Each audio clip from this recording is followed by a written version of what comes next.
Udah episode ke-6 belum ganti baju bau asem.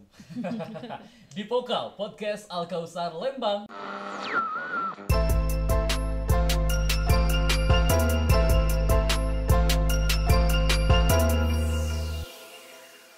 Assalamualaikum warahmatullahi wabarakatuh. Teh Rina ya. Waalaikumsalam warahmatullahi wabarakatuh. Emang senyumnya gitu ya? Enggak juga sih. Oh, enggak juga. Nah, Teh Rina, seperti biasa setiap kita mulai, ini programnya namanya Alumni Inspirasi. Oh iya. Jadi di program ini kita bakal berbagi mengenai kisah-kisah alumni dari Panti Asuhan Al Kausar Lembang, yang manapun, dari yang Subang atau dari Lembang ataupun Bale Endah. Ya. Gunanya sih lebih ke berbagi, utamanya khususnya buat adik-adik Teh Rina di selama yang di panti ini, ataupun ya umumnya buat para sobat Alka nih yang nonton di YouTube atau enggak denger di Spotify. Iya. Sebelum itu, karena udah kita kenalin program, kita mau kenalan dulu sama Teh Rinanya. Boleh, nama, biodata, terus tempat tanggal lahir, makanan kesukaan, minuman kesukaan, biasanya gitu kalau SD ya. Iya, Nah, Teh Rina boleh kenalin dulu. Oke. Assalamualaikum warahmatullahi wabarakatuh. Waalaikumsalam warahmatullahi wabarakatuh. Perkenalkan, nama saya Rina Litnasari. Tanggal lahir di Bandung pada tanggal 25 Agustus 1999. Kemudian hobi saya nyanyi ya Kang ya. Suka nyanyi. Suka nyanyi. Jadi nanti bisa nyanyi sedikit-sedikit ya. Terus ini buat informasi juga nih, Teh Rina nggak usah ke kamera sana, karena iya. khusus narasumber, khusus Oke. narasumber kita punya kamera tuh khusus. Oh, Jadi ngelihat ke sini juga bakal ke zoom kok. Oke. Sehinyai, secantik apa gitu ya. Hobinya nyanyi terus, Hobinya nyanyi, menari, lebih ke seni ya. lebih ke seni. Terus sekarang kuliah di bidang seni juga enggak? Enggak. Sekarang Gimana? sekarang di bidang kesehatan. Di bidang kesehatan. Ini agak menarik juga ya. Iya. Senang nyanyi, nari, tapi punya latar belakang akademis di bidang Kesehatan. Oke. Sebelum ke situ dulu, apalagi yang mau dikenalin? Mau dikenalin apa ya? Apa cita-cita dulu? Cita-cita dulu mungkin pengen jadi dokter. Waktu kecil. Iya, waktu kecil itu. Waktu kecil ya. Dan sekarang apakah Teh Rina di bidang kesehatan itu jadi dokter? Nah, nanti kita coba tanya-tanya iya, ya. betul. Nah, Teh Rina masih ingat gak tahun kapan pertama kali datang ke Al Kausar Lembang? Ke Al-Kausar lupa untuk tahunnya, mungkin itu pas kelas 6 SD. Kelas 6 SD lulus mau ke SMP atau pas kelas 6 SD? Pas kelas 6. Dulunya di mana? Asalnya di mana? Dari Banten. Dari Banten, Iya. tapi lahir di Bandung. Lahir di Bandung, di Lembang. Lahirnya memang di Lembang, terus beranjak besar ke Banten. Enggak sih, enggak. Jadi ke Subang dulu, ada Subang. cerita pokoknya jadi cerita panjang. dulu ya. Pokoknya pada akhirnya berangkat ke Al Kausar itu dari Banten. Orang Dari tua Banten. saat di Banten. Enggak, di Bandung, cuman saya Di Banten sama siapa? sama dulu di ini, Pesantren. bukan pesantren, kayak Apa tuh? yayasan gitu. Oh, di Ala yayasan. Rof ya. Al-Araf tuh apa, yayasan apa? Samakah panti juga kah atau Kurang lebih sih sama. sama-sama Sama-sama. rumah singgah ya, sama-sama Iya. panti juga di Al-Araf, terus akhirnya pindah ke sini. Iya, Dibawa sama dibawa sama paman dulu. paman, Iya. sama paman. Nah, orang tua di Bandung lengkap ya berarti ya? Lengkap, cuman pisah. Oh, lengkap cuman pisah. Jadi itu alasan di mana Teh Rina akhirnya harus dititipkan ya, Iya. karena memang orang tua pisah gitu. Iya. Nah, Teh Rina kelas 1 SMP, kelas 6 SD ada di sini, pindah ke sini. Dari tempat yang berpindah-pindah berarti udah biasa pindah-pindah sekolahnya. Iya, dari SD. Jadi Tapi udah kalau SMP SMA enggak. nggak buat adaptasi, berarti gampang lah ya. Nggak, atau butuh adaptasi juga sebenarnya dari Banten ke sini. Butuh adaptasi juga sih. Berapa lama? Itu kurang lebih sebulan sih. Adaptasinya kenapa, kan emang sudah terbiasa, sebenarnya udah terbiasa Emang nggak ya? sama orang tua ya. Iya, Tapi adaptasi yang dibutuhin tuh kayak gimana? kayak merasa sedih gitu. Sedih-sedih gitu. Sedih Di sih. pojokan diem. Ya bisa jadi gitu. Mungkin gak ada teman sih ya. Oh, awalnya nggak ada teman. Iya, Jadi nggak nggak cepat berbaur. Nah, Nggak itu. cepat berbaur. Nah, abis akhirnya bisa beradaptasi, udah mulai bisa main-main gitu sama teman-teman di sini. Iya bisa. Nah, saat itu waktu misalnya beres lulus SD kan ke SMP, apa yang dirasain? Misalnya udah bisa nyaman kah di sini atau malah ada kepikiran untuk pindah lagi? Enggak sih, nyaman. Udah nyaman di Alhamdulillah. sini. Karena kebetulan juga memang ada saudara juga mungkin di sini. Iya, di sini ada. Oke, ada saudara juga. Nah, Teh Rina, nah saya sekarang SMP, terus lanjut ke SMA, selama usia itu hobinya samakah menari dan menyanyi atau lebih ke apa? Kalau Rina itu termasuknya lebih ke seni sih sebenarnya. Seni, apapun bidang seninya, Iya. menggambar dan lain-lain. Kalau menggambar nggak sih? Untuk lebih ke menggambar. seni gerak dan olah gerak dan olah suara berarti Iya. ya gitu ya. Main gitar juga insya Allah bisa. Main gitar bisa? Iya. Serius. Piano bisa sih. Bisa juga. Cuman baru ini sih. Baru belajar. Sedikit ya. Tapi kalau gitar udah biasa akustikan kayak gitu bisa ya? Akustik. Enggak sih, kayak lebih ke yang biasa. Ngegembreng aja. Bukan dipetik. Okay. Digembreng gitu. Ya, biasa kayak gitu. Nah, jadi lebih ke banyak ke seni, terus ditekuni nggak itu bidang seninya? Dulu waktu di Al-Kausar. Waktu di Al-Kausar iya, sangat ikut ditekuni. apa aja? Kayak nyanyi, terus nari. Apa lagi? Main ini Marawis. Iya. Dan punya prestasi ya waktu main Marawis ya, sempat masuk TV kalau nggak salah ya? Iya, ke Indosiar. Dan itu pernah juara nggak sih di sana? Juara 2 sih. Juara 2. Iya. Dan itu waktu angkatan Teh Rina ya? Iya. Keren pisan nih. Terus seni dilanjutin nih, SMP, SMA seni dilanjutin. Belajarnya gimana akademisnya? Termasuk orang yang senang membaca kah? Orang yang senang belajar kah? Atau lebih ke yang memang senang ke hal-hal yang motorik kayak seni, olahraga dan lain-lain? Kalau aku sih belajar tuh sukanya kayak mendengarkan sama melihat gitu. Kalau untuk baca sih emang kurang banget gitu karena emang gak suka gitu. Tapi kalau misalnya ngedenger, ngeliat itu langsung inget gitu. Oke, jadi lebih ke audio visual ya? Iya gitu. Lebih ke audio malah ya. Iya. Nah, so berarti prestasi akademik mah tidak terlalu prioritas buat Teh Rina gitu. Tapi alhamdulillah kok. Oh, dapat. Suka ranking. Oh gitu, serius. Dari SMP ranking berapa? 1.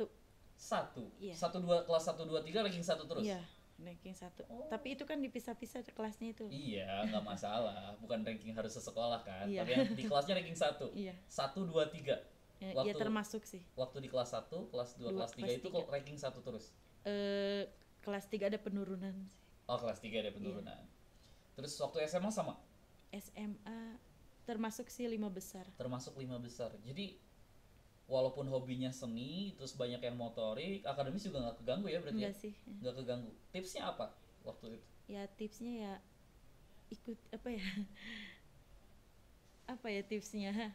Jadi nggak yang dulu deh sering dilakuin, misal kita kan senang seni gini, kebanyakan anak ketika sudah senang di satu bidang itu ada bidang-bidang yang memang nggak disukai, memang nggak bisa kayak time managementnya, walaupun anak seusia gitu nggak ngerti ya time management, tapi minimal dengan bakat yang ada tetap disalurin, tapi akademis juga tetap jalan. Dulu apa yang jadi yang jadi dasar? Apakah ya udah berjalan aja, tapi atau misalnya punya motivasi, misal tetap harus berprestasi tapi tetap juga ngejalanin hobi kayak gitu? Iya.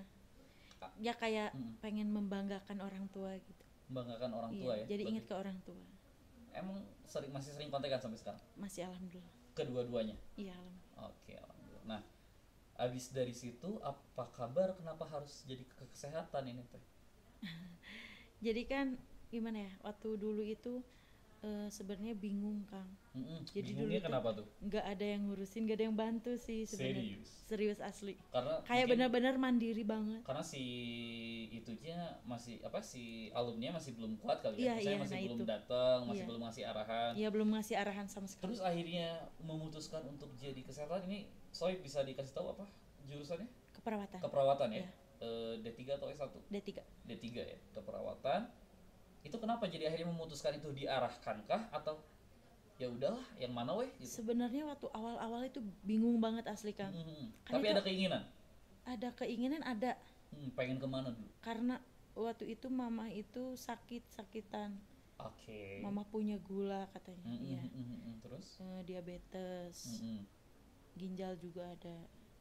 Ya penyakit ginjal gitu maksudnya. Jadi kayak ya udahlah aku ke keperawatan aja. Jadi tujuan ke keperawatan selain memang ditawarin mungkin selain juga ada jalannya karena memang kondisi mama sakit, saya minimal kalau nggak bekerja sebagai perawat bisa ngerawat mama ya, gitu ya. Itu betul. Oke, luar biasa sih tujuannya. Nah, sekarang ke keperawatan udah mau selesai atau sedang semester berapa sekarang? Sekarang semester 6 akhir. Semester 6, kalau D3 tuh berarti belum akhir ya? Lagi TA? Lagi ya. Lagi TA. Kayak atau udah beres TA-nya? Belum. Belum. Ya. Lagi nyusun ya. Nyusun. Nah, apa? Terus komunikasi gini. Sorry ya, agak sensitif. Soalnya mama sekarang udah berkeluarga lagi belum? Udah. Bapak berkeluarga lagi? Bapak enggak. Bapak masih jomblo gitu ya ceritanya? Iya. Berapa bersaudara sih? Kalau aku Yang dari kandung deh. yang dari kandung nggak ada, cuman aku doang. Oh jadi bapak sama mama itu cuma punya anak satu aja. Nah, terus bapak sekarang ngejomblo gitu? Iya.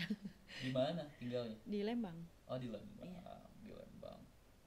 Rina tinggal sama bapak atau asrama? Kalau aku di asrama. Asrama. Terus Iya. bapak sekarang tinggal sama? Bapak sendiri sama temennya, ikut ke temennya. Oh tinggal sendiri. Sering ditengokin tapi ya?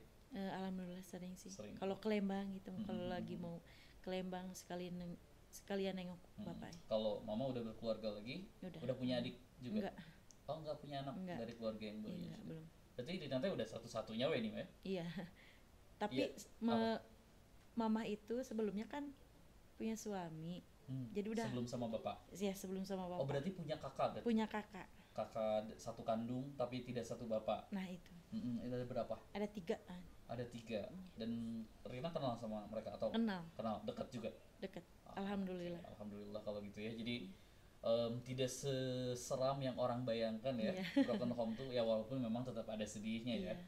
Gitu. Nah, Rin, Teh Rina sekarang di keperawatan udah semester akhir, lanjut mau kemana ceritanya? Ceritanya sih mau insya Allah mau ke Jepang. Maksudnya keperawatan ke Jepang apa hubungannya di saat kerja atau apa? Ke sana magang sih.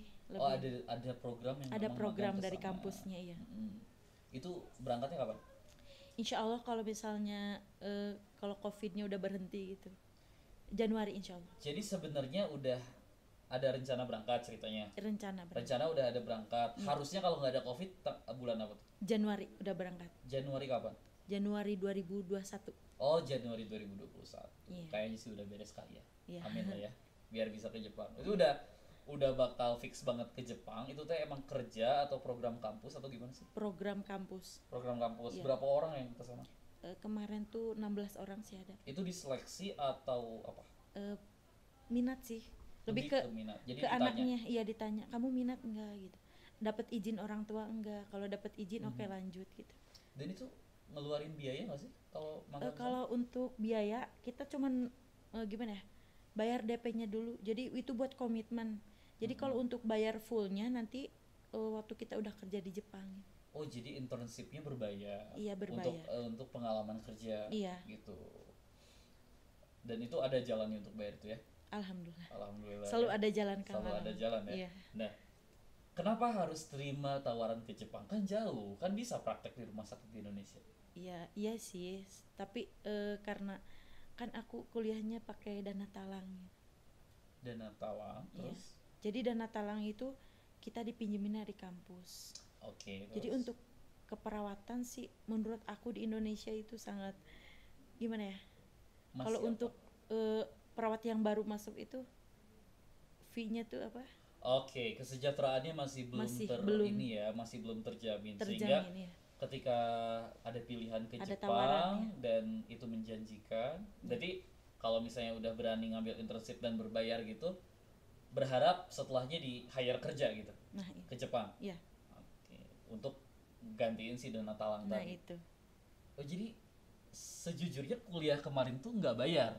Dibayarin kampus. Iya. Yang jadi hutang. Nah, itu dia.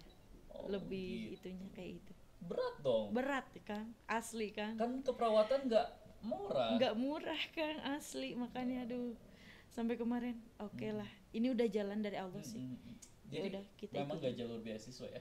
Enggak. Kalau untuk keperawatan di kampus aku nggak ada. Nggak ada beasiswa. Dan itu dana talang yang bakal nanti Teh Rina bayar. Nah itu suatu beban yang berat, tanggung jawab itu Kang. Kepikiran banget sama. Asli Kang, sampai ada satu masa dimana down banget gitu. Down banget sampai nangis, nggak tahu harus ke siapa, sampai itu. Oh my God. Itu sensitif nggak sih kalau disebutin nominal? Sensitif Kang, asli. Oh jangan ya. Oh boleh sih, boleh. Oke, boleh. Berapa tahun berarti kuliah? Kuliah 6 tahun. 6 tahun. Iya. 3 3 tahun. Maksudnya 6 semester Kang. 6 semester ya. Iya, betul. 3 tahun. Internship juga di dana talangin nggak?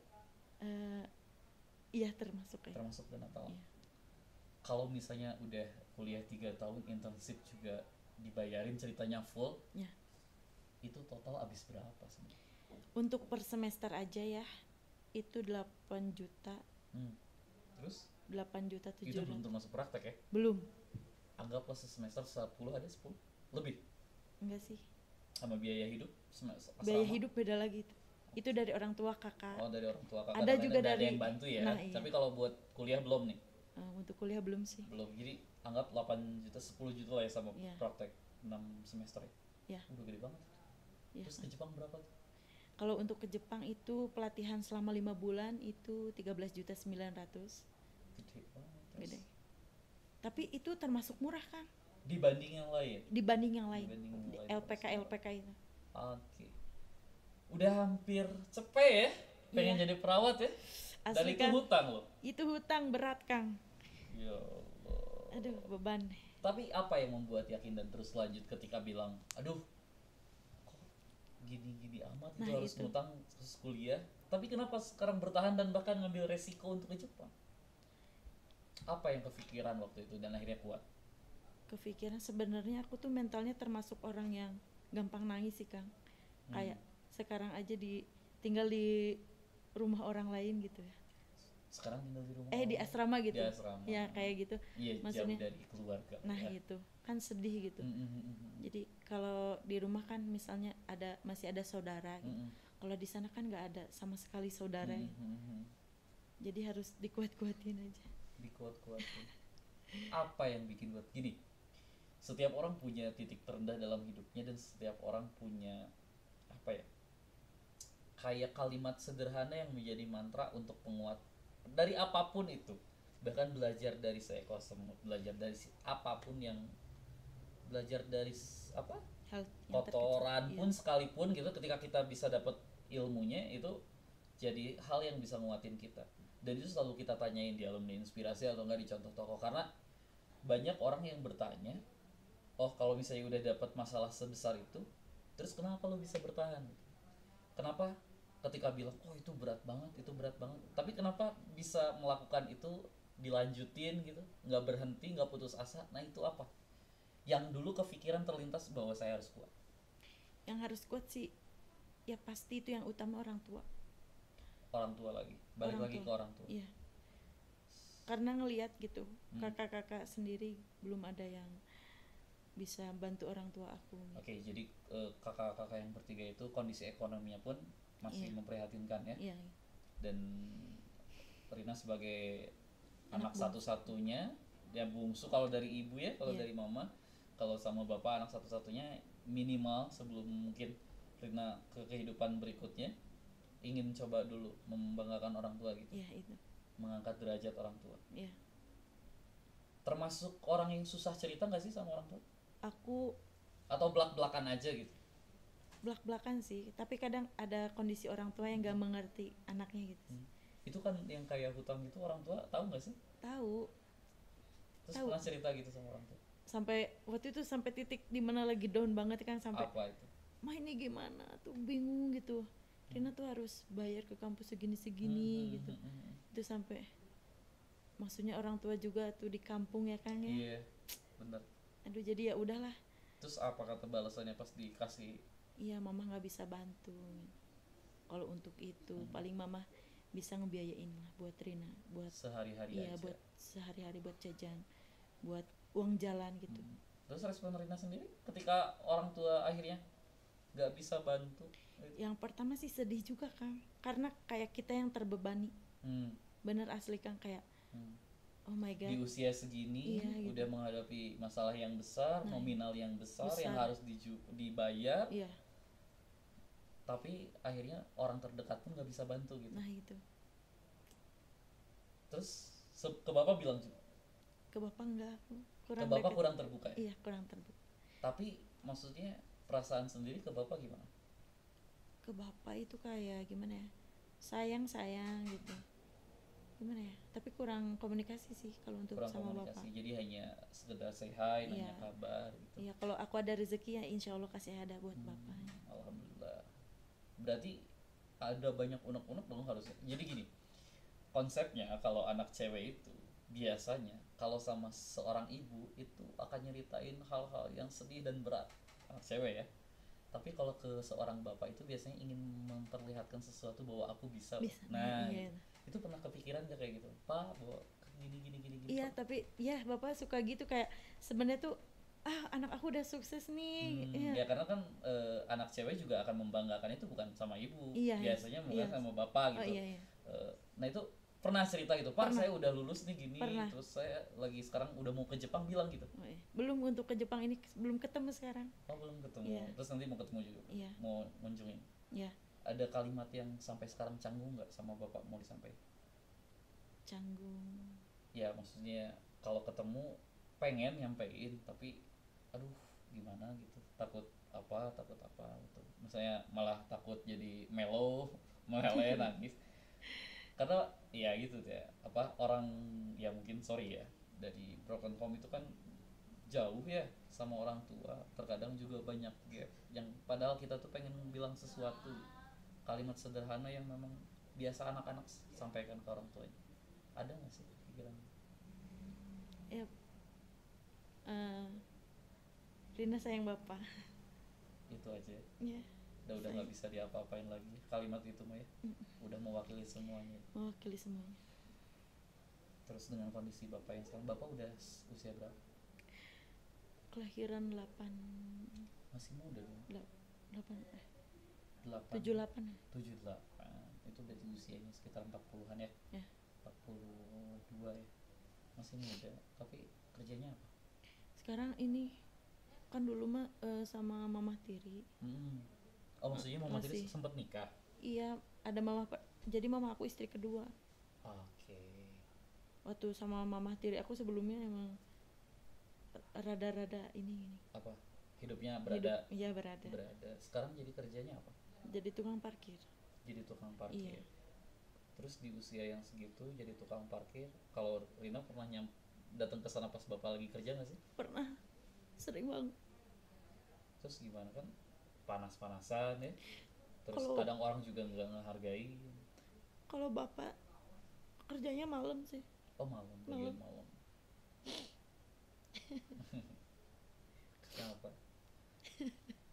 Kenapa ngelihat bapak di usia yang segitu dan harus masih bisa kerja malam? Ada. Sampai lihat gitu, aku sendiri yang lihat Mhm. waktu pas parkirin itu nggak nggak dikasih gitu. Oke. Sampai bapak tuh ngomong, Rina gimana kabarnya, sehat? Mhm. Alhamdulillah. Terus bapak bilang, ini bapak ada rezeki, sambil odok Rogoh saku gitu ya. Receh semua. Receh semua. Itu sampai aku nangis, sedih, pokoknya sedih banget. Dulu suka gendongin aku, Kang. Mhm. Aku inget masa-masa waktu kecil aku. Dulu ngabisin waktu banyak sama bapak? Banyak berarti? banget, banyak memori yang teringat sama aku. Mhm. Sampai memori yang orang tua lagi berantem juga aku ingat.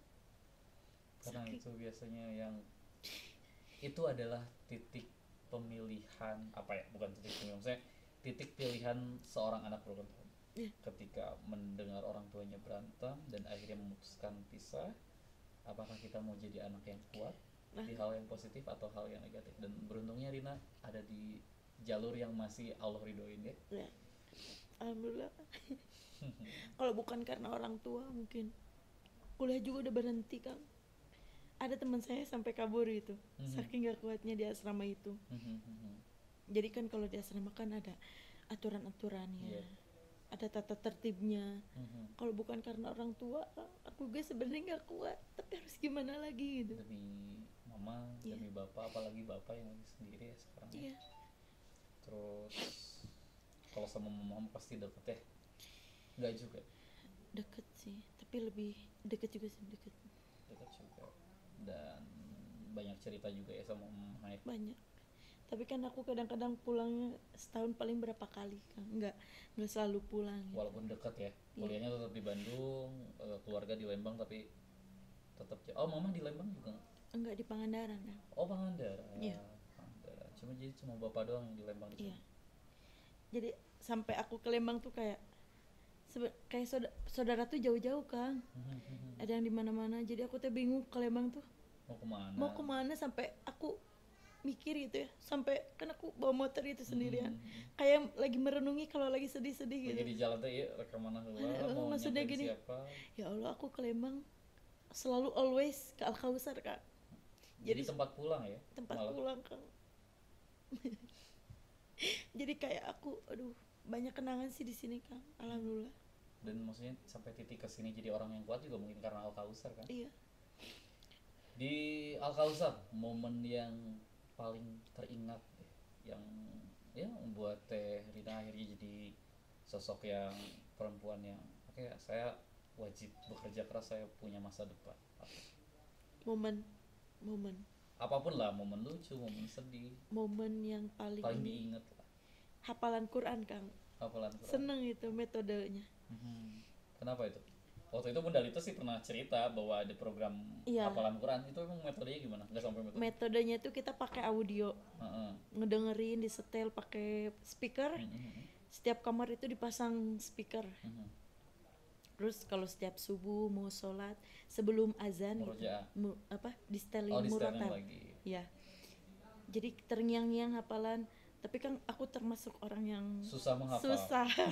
Jadi sekarang lulus dari Al-Kausar tuh kata Bunda Lita kan targetnya buat angkatan-angkatan sekarang mau pengennya 3 juz ya? Iya. Pengennya 3 juz. Berapa juz? Aku waktu itu juz 30 alhamdulillah Kang. Juz 30. 29 ya? Itu sedikit. Iya, dari Al-Baqarah ayat 1 sampai 50. Udah ketalar. Iya, ketalar lah. Jadi diacak-acak Kang suratnya. Tapi minimal ada bekal. Ada lah, alhamdulillah. Dan itu kepake Kang, kepake banget alhamdulillah. Jadi kenapa Alka bisa jadi tempat pulang, karena memang segala sesuatu yang sekarang jadi bekal walaupun bukan uang ya. Iya benar. Itu dari sini. Iya. Jadi nggak nyesel masuk panti? Enggak. Sama sekali. Dan maksudnya di episode sebelumnya itu ada yang namanya Anas. Ya. Dia punya semangat yang tinggi nunjukin bahwa anak panti itu bukan anak yang harus didiskreditkan. Sama juga nggak pernah kepikiran gitu juga nggak? Dulu sih iya kayak dulu sempat dibully-bully gitu nggak sih? Dasar lu anak panti. Itu ada nggak sih yang kayak gitu? Kalau ke aku nggak ada sih Kang. Paling temen aku ada sih. Dulu di SMP. Terus rasanya kalau dibully gitu? Dibully sih down Kang. Itu sebenarnya kena ya. Mentalnya gitu. Mental ke anaknya. Padahal anak panti itu bukan berarti anak yang bukan anak yang negatif kan harusnya. Iya. Kan malah anak-anak yang punya nilai lebih. Iya. Itu kenapa Panti Asuhan Al-Kausar ini diangkat kisahnya Rin gitu. Salah satunya Rina diundang ini di Alumni Inspirasi supaya nunjukin bahwa anak panti itu bisa. Anak panti itu bukan orang-orang yang harus dipinggirkan kayak gitu. Nah, terus sekarang kondisi kuliah masih berlanjut atau tinggal nyusun? Tinggal nyusun. Nah, kondisi pandemi ini gimana? Pandemi ini rada-rada ini sih. Rada-rada apa? Tersendat. Ekonomi. Iya. Emang kenapa sambil kerja itu teh? Enggak sih, aku enggak kerja Kang. Sebenarnya aku pengen kerja Kang. Pengen kerja dulu atau minimal usaha lah ya. Nah, punya usaha. Punya sih aku punya Kang. Gitu. Punya usaha Cunana Shop. Oke. Apa? Cunana Shop. Nanti buat editor Aujan dikasih ya itu apa di deskripsinya Pak Cunana Shop. Apa itu teh? Itu kayak jualan make up ada. Oh gitu. Jas hujan. Nah, jadi make up ada jas hujan, maksudnya? Iya, maksudnya semua ada, apapun, anything gitu. Toko serba ada lah ya. Iya, serba ada ya. Terus juga katanya sekarang Al-Kausar juga punya usaha nih selama masa pandemi karena donatur tuh jarang kesini Rin. Oh iya Kang. Gitu. Itu tuh Rina udah makan belum tadi? Udah nyobain? Udah ya? Tadi juga ini dijual nggak di Cunana Shop? Jual atuh, bantuin. Iya. Ada apa aja Rin di depan Rin? Ini ada nih Kang. Apa sih? Ada nasi kebuli dari Ajib. Oh, nama mereknya Ajib. Rasanya Ajib juga nggak sih? Ajib aku pernah loh Kang. Oh pernah? Serius pernah makan? Serius pernah makan, dimasakin. Enak banget. Nge-host dari dulu. Ini podcast udah 3 program gak pernah nyobain. Ini gimana ya iklaninnya? Kode ini. Kode kaya biar dikasih. Ini ada nasi biryani, terus itu ada apa? Ada nasi kebuli nih. Nasi kebuli di sini ada di dalamnya ada bumbu-bumbunya, ada topping. berasnya juga dari merek Ajib. Terus di sini juga ada nasi mandi itu. Nasi mandi. Udah mandi belum? Udah dong. Udah ya. Masa udah cantik gak mandi ya. Oke, ada nasi Ajib. Ada nasi Ajib yang variannya ada kebuli, biryani dan Mandi. Itu bisa di order langsung di komen aja lah di YouTube atau enggak di ini ya di Instagram Alka Lembang. Gitu Teh Rina. Jual dong Cunanas Boleh, bantuin adik-adik dong. Katanya buat adik-adik mah untungnya teh buat beli boba. Alah, lumayan ya kan? Iya, buat mereka boba itu suatu yang mewah. Mewah, iya banget. Dapet. Asli Kang, aku pernah ngerasain. Oh gitu? Iya Kang, waktu kayak kecil. enggak waktu sini. di sini, waktu di Alka kayak ada donatur kasih snack aja itu kayak udah seneng banget. Jadi aku kayak aku sukses nanti aku kalau ada rezeki ke anak-anak pengen ngasih Kang, asli. Serius. Anak-anak di sini tuh pandai bersyukur. Iya. Dikasih 6.000 aja alhamdulillah. Bisa jajan, bisa nabung, bisa buat besok Nah itu. Nah, Terina nuhun pisan ke Jepangnya nanti sukses ya. Amin, Januari Kang, ya. amin. Tapi cocok lah di Jepang udah sipit-sipit gitu. Ada sipit. Enggak tahu itu sipit matanya atau enggak efek pipi ya. Pipinya Kita penuh. bakal ketemu lagi di episode berikutnya bareng alumni inspirasi yang lain. Ya, Kang. Semoga bisa menginspirasi. Dan apa yang dibilang Terina ini ada kalimat terakhir yang memang harus disampaikan. Semua alumni, semua tokoh punya kalimat sederhana untuk jadi penguat dirinya. Kalimat sederhana yang Terina pegang, entah moto atau apa, itu apa? Bahagia dunia akhirat masuk surga. Bahagia dunia akhirat Masuk surga. Itu yang jadi kalimat sederhana, jadi tujuan ya. Ya, amin. Oke, sampai ketemu di episode berikutnya di Alumni Inspirasi di Pokal Podcast Al Kausar Lembang. Dadah. Assalamualaikum warahmatullahi wabarakatuh.